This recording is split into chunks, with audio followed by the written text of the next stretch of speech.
Cari customer gila-gila. Bayangkan pukul 2 pagi tu ada customer yang terus WhatsApp.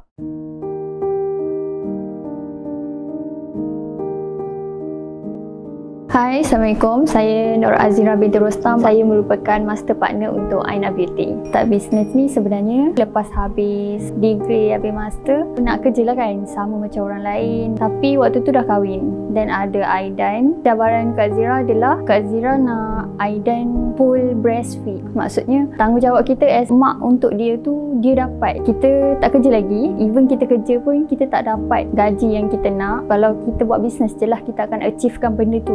Dan yang paling penting adalah waktu tu tak ada rumah, duduk dekat rumah mak mentua. Betul-betul tempat kita orang tu adalah bilik. So untuk first pengalaman kita start dengan Aina Beauty ni memang best sangat. So waktu tu yang Zira ingat Hafiz dengan Aina ni waktu tu memang tengah viral. First moment tu Kak Zira tak tidur tau, 3 hari. Punyalah eager nak start business and nak buat betul-betul tu. So waktu tu IG pun best. So Kak Zira start mula-mula tu yang Kak Zira ingat pukul 2 pagi Kak Zira start buat IG Aina Beauty. 2 pagi tu Kak Zira dah start dah komen-komen cari customer gila-gila. Bayangkan pukul 2 pagi tu ada customer yang terus WhatsApp. So esok tu Kak Zira ingat nak jadi dropship je. Even Kak Zira dropship, Kak Zira nak juga pergi COD dekat customer. So pergi COD kan. Tapi waktu tu pre-order. So bila kita pre-order kita kena kumpul order banyak-banyak. So Alhamdulillah waktu first order untuk Aina Beauty tu Kak Zira dapat 300 pieces Aina Serum. Waktu tu tak jadilah nak jadi dropship sebab terus kena keluar modal banyak-banyak. Alhamdulillah. Tu starting Kak Zira start dengan Aina Beauty. Kalau tengok cara Kak Zira buat bisnes, memang Kak Zira suka try and error banyak-banyak produk kan. Tapi Aina Beauty ni salah satu produk yang kita dah kekal lama sangat-sangat. Kak Zira rasa semua orang memang akan start untuk permulaan tu, dia pun tak tahu kenapa dia start. Sepanjang perjalanan bisnes dia akan nampak kenapa dia perlu kekal dalam bisnes tu. Untuk Aina Beauty ni, Kak Zira rasa something yang kita tak boleh jumpa dekat dalam brand lain adalah bonding dia.